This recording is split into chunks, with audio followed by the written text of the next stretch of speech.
nome é Fernanda, eu sou bolsista do Programa de Doutorado Acadêmico para Inovação, DAI, e o meu projeto é orientado pelo professor Guilherme Jorge Brigolini Silva. O título desse trabalho é Estudo da Reatividade de Argilas Calcinadas visando a produção de cimentos LC3. Bom, eu inicio então essa apresentação fazendo uma introdução bem breve que vai esclarecer um pouco a relevância desse projeto. Bom, durante a produção do clinker, né, que é o principal componente do cimento Portland, nós sabemos que o calcário ele vai ser calcinado num forno rotativo em temperaturas de aproximadamente 1400 graus Celsius, e aí ocorre a emissão do gás carbônico. Grande parte das pesquisas da área de construção civil, elas têm sido focadas no desenvolvimento de materiais de construção que sejam mais ambientalmente viáveis. E isso pode acontecer, por exemplo, a partir da incorporação de materiais, né, que muitas vezes são resíduos da siderurgia, da mineração, nas matrizes cimentícias. Alguns desses materiais já vêm sendo estudados por pesquisadores há algum tempo, como, por exemplo, as mesas volantes, as escórias de alto forno, metacaolina, silicativa, e eles vêm sendo denominados, então, de materiais cimentícios suplementares. Bom, e alguns desses materiais, eles podem possuir ainda propriedades pozolânicas, que são a capacidade que esses materiais têm de reagir com hidróxido de cálcio, que é um dos produtos de hidratação do cimento, para formar o silicato de cálcio hidratado, que também é um produto de hidratação do cimento, mas que ele é conhecido por ser o maior responsável pelo ganho de resistência mecânica dos compostos de cimento. E assim, foram recentemente desenvolvidos os cimentos LC3. O nome, né, vem de Limestone Calcined Clay Cement, que pode ser traduzido como cimento de argila calcinado calcário. E aqui no LC3, a grande vantagem é a substituição de até 45% do clinker por argila calcinada calcário. É importante a gente lembrar que essa argila ela é calcinada em temperaturas menores que a do clinker, então é cerca de 600 a 800 graus, e também que o calcário é utilizado sem ser calcinado. Além disso, essa argila, ela, por ser calcinada, ela vai atuar como material pozolânico e ela ainda vai ter interações com o calcário, formando produtos mais estáveis.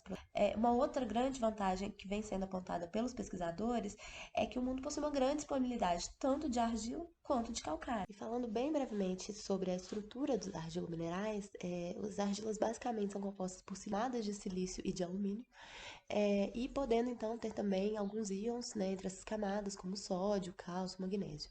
A principal diferença entre esses três grandes grupos que estão representados na imagem, que são os caulinos, as esmectitas e as micas, são as posições dessas camadas, como que essas camadas estão organizadas e se existe ou não a presença de outros íons entre essas camadas. Bom, e essas argilas elas vão ter as hidroxilas na sua composição, que é a água que está quimicamente ligada à estrutura da argila.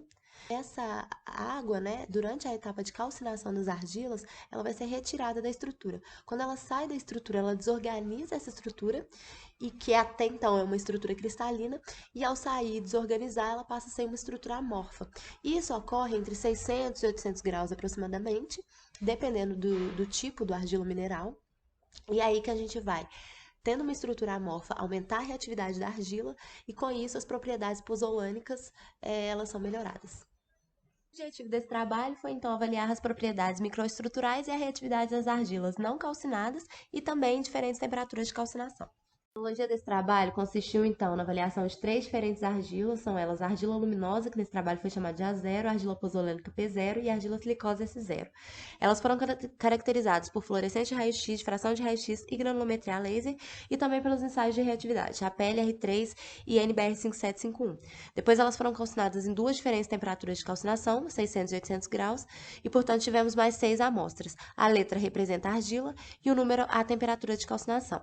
E depois foram caracterizadas também por difração de raio-x e pelos 3 ensaios de reatividade. Pelos resultados de fluorescência de raio-x, a gente pode observar que a argila luminosa teve maior teor de óxido de alumínio, cerca de 50%, e a argila silicose tem um maior teor de óxido de silício, cerca de 75%. A argila pozolânica possui teores parecidos de óxido de silício e óxido de alumínio. Nota-se ainda que a maior perda ao fogo foi observada para a argila luminosa, cerca de 22%, e a menor para a argila silicosa, cerca de 3%. Em estado de fração de raio-x, a gente tem aí os difratogramas da argila luminosa não calcinada, em preto, calcinada a 600 graus em vermelho e calcinada a 800 graus em azul. A gente pode observar que esse pico, aproximadamente 13 graus, que está relacionado com a presença de caulinita, ele está presente apenas na argila não calcinada. Para a argila pozolânica, esse pico ele diminui a intensidade à medida em que a temperatura de calcinação ela aumenta. E na argila silicose, a gente pode observar o mesmo comportamento. O desaparecimento desse pico, ele indica a transformação da caulinita em metacaulinita, ou seja, ele indica a perda de água quimicamente ligada e a consequente amorfização da estrutura. Pelos resultados de granometria laser, a gente pode observar que as argilas pozolânica e silicosa possuem um denovento muito próximo, cerca de 70 micrômetros, enquanto a argila luminosa possui um denovento maior, acima de 100 micrômetros. E a gente observa também que a argila pozolânica tem um material fino entre 1 e 10 micrômetros, em quantidade maior do que as argilas aluminosa e silicosa. Falando sobre os ensaios de reatividade, o primeiro ensaio é o Chapelle, que mostra o índice de atividade pozolânica ou o índice de fixação de hidróxido de cálcio. A gente vê que tanto para a argila pozolânica quanto para a argila silicosa, a atividade pozolânica aumenta à medida que a gente aumenta a temperatura de calcinação. O ensaio de reatividade realizado foi o R3, onde a reatividade é dada em porcentagem.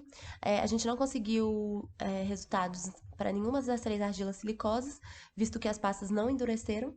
E para as argilas aluminosas, a reatividade diminuiu à medida que a gente aumentou a temperatura de calcinação. E para as argilas pozolânicas, a reatividade aumentou com o aumento da temperatura de calcinação. O último ensaio de reatividade é NBR 5751, que avalia a atividade pozolânica de argamassas com cal e argila aos 7 dias. Ele é um ensaio indireto, então o resultado é dado pela resistência à compressão, e a gente pode notar que a resistência à compressão é maior à medida que a gente aumentou a temperatura de calcinação, para as 3 argilas. Porém, nenhuma das argilas atingiu o limite mínimo da NBR, que é de 6 MPa. A partir desses resultados, as principais conclusões são que, em geral, a gente observa o aumento da resistência e da reatividade à medida em que a gente aumenta a temperatura de calcinação das argilas. Para a argila silicosa, a gente observa os menores valores de resistência de reatividade, o que provavelmente está associado com o alto teor de quartzo na sua composição, o que a gente nota pelos resultados de fração de raio-x. Isso porque o quartzo é um material com baixa reatividade. E para a argila pozolânica, a gente observa os maiores valores de resistência e de reatividade, o que provavelmente está associado com o alto teor de caulinita na sua composição, que a gente também observou pelos resultados de fração de raio-x. Foram as principais referências utilizadas nesse trabalho e os agradecimentos.